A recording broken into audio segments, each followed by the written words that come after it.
২৪-এর ঠিক এই দিনে রক্তাক্ত রাজপথের প্রতি সহানুভূতি এবং শিক্ষার্থীদের পক্ষে সমর্থন জানিয়ে সামাজিক যোগাযোগ মাধ্যমে নিজেদের প্রোফাইল লাল রঙে রঞ্জিত করেন নানা শ্রেণী পেশার মানুষ। কোটি কোটি ব্যবহারকারীর এই প্রতিবাদ নাড়িয়ে দেয় শাসকের মসনদ।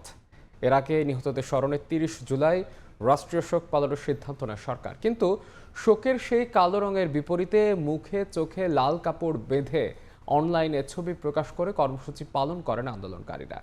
এ নিয়ে ছাত্রদলের সাধারণ সম্পাদক বলছেন, কালোর বিরুদ্ধে লালের এই আইডিয়া এসেছিল তৎকালীন বিএনপির ভারপ্রাপ্ত চেয়ারম্যান তারেক রহমানের কাছ থেকে। জুলাইয়ের এই রক্তিম দিনটি কেমন ছিল জানবো হাসান ওয়ালির প্রতিবেদনে।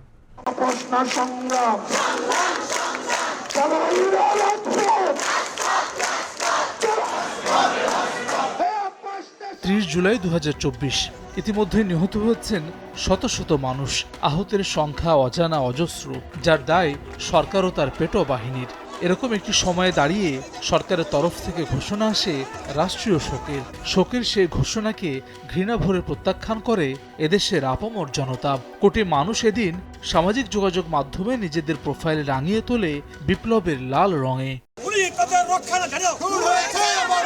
হত্যার বিচার চেয়ে মুখে লাল কাপড় বেঁধে মিছিলে নামে জনতা। শিক্ষার্থী ছাড়াও অন্যান্য শ্রেণী পেশার মানুষ যোগ দেন বিক্ষোভে।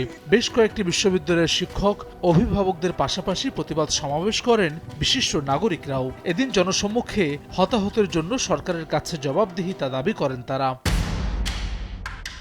রাজপথ থেকে হঠাৎ সামাজিক যোগাযোগ মাধ্যমের এমন কর্মসূচি শুরুতে ইতিবাচক হিসেবে নেয়নি অনেকেই, কিন্তু পরবর্তীতে মজলুমের পক্ষে কারা তা স্পষ্ট হয় এই কর্মসূচির মাধ্যমে। কর্মসূচিটা হচ্ছে সাংবাদিক গ্রুপে দিলাম, ফেসবুক পোস্ট দিলাম, তখন মানুষ হচ্ছে খুব কটু ভাষার কথা হচ্ছে বলতেছেন যে আপনার হচ্ছে কি এত বড় একটা আন্দোলন, পিক আন্দোলনটা একদম নিজে নামিয়ে আনতেছেন, অফলাইন থেকে অনলাইন চলে আসতেছেন।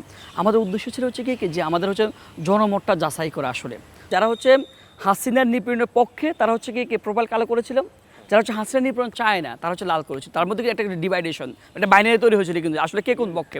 ছাত্রদল সাধারণ সম্পাদক বলছেন, ফ্যাসিস্ট হাসিনা সরকারের শোকের কালো রঙের পরিবর্তে লাল রং ধারণ করে অনুষ্ঠানের নির্দেশনা এসেছিল তারেক রহমানের পক্ষ থেকে। জনাব তারেক রহমান আমাকে ফোন করে বললেন যে যেহেতু ওরা কালো কিছু দিয়ে করছে, তাহলে দেখো লাল পতাকা দিয়ে কোনো প্রোগ্রাম করা যায় কিনা। এটিও আমি তাদেরকে জানালাম এবং এটি খুব সর্বসম্মতিভাবে তারা বলছে হ্যাঁ এটি খুব ভালো কর্মসূচি, এটা হতে পারে। সিদ্ধান্ত হয়েছে যে ঠিক আছে, লাল কাপড় যদি না পাওয়া যায় তাহলে অন্তত কেউ ফেসবুকে কোনো একটি লাল কিছু রং পোস্ট করে ফেস দেব, আর যাদের লাল কিছু আছে তারা বাসা থেকে প্রোগ্রামের মাধ্যমে এটি প্রতিবাদ করবে। তখন সেটা থেকে পরিবর্তিত হতে হতে সেটি আসলে লাল প্রোফাইলে অন্তর্ভুক্ত হয়েছিল। এছাড়াও কারফিউ তুলে নেওয়া, ঢাকা বিশ্ববিদ্যালয় প্রশাসন ও সরকারের পদত্যাগ, শিক্ষা প্রতিষ্ঠান খুলে দেওয়া, আটককৃত শিক্ষার্থীদের মুক্তিও জাতিসংঘের অধীনে তদন্ত কমিশন করে হামলাকারীদের চিহ্নিত করে বিচারসহ ১১ দফা দাবি জানায় ঢাকা বিশ্ববিদ্যালয়ের ফ্যাসিবাদ বিরোধী শিক্ষকদের ফোরাম সাদা দল।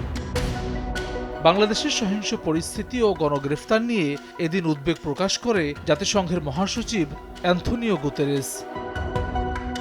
৬ সমন্বয়ককে কোন আইনে ডিবি কার্যালয়ে রাখা হয়েছিল তা নিয়েও এদিন প্রশ্ন তোলে দেশের সর্বোচ্চ আদালত।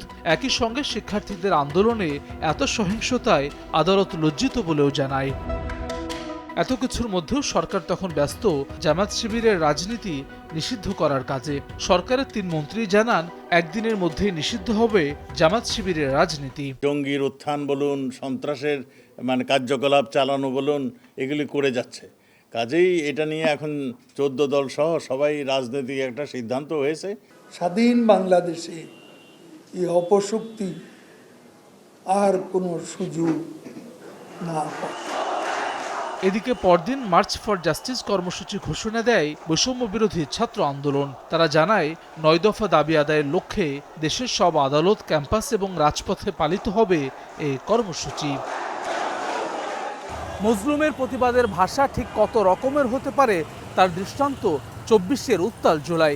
একদিকে রাজপথে অসংখ্য মানুষের আত্মত্যাগ, অন্যদিকে সামাজিক যোগাযোগ মাধ্যমে রক্তে রাঙা লাল রঙের প্রতিবাদ। সেই প্রতিবাদ আর প্রতিরোধের আগুনেই তছনছ হয় শেখ হাসিনার সরকারের মসনদ।